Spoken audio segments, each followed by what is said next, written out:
Hello guys, already 12টা বেজে গেছে। তো এখন 12টা বেজে গেলে গুটাটুন মনেই হয়। হ্যাঁ, তো সেক্ষেত্রে আপনাদের কিছু দেখাবার চেষ্টা করব। মানে কিছু শিখছি, আমরাও শিখছি, আপনাদেরকে শেখাচ্ছি। তো সাধারণত আপনাদের কাছে যদি এমসিবি ওয়ারিং করতে গিয়ে Friends, কারো to কাছে celebrate this milestone with all of you. Being one of our top markets, that's an incredible accomplishment. Your hard work, your আপনাদের দেখাবার চেষ্টা করব গাইস।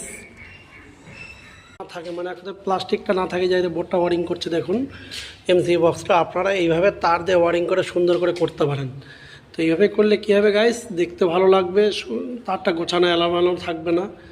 তো আপনারা কেউ চাইলে এইভাবে গোছাতে পারেন, সুন্দর করে গোছাবেন। কোনো তামার তার দিয়ে যেটা আছে কপার তার, এটা দিয়ে বাঁধানো যায়, প্লাস্টিক ওয়ারিং ছাড়াও বাঁধানো যায় গাইস। তো দেখতে পাচ্ছেন আমি আপনাদের দেখাবার চেষ্টা করছি। তো এটা হলো আমার টপিক আজকে গাইস।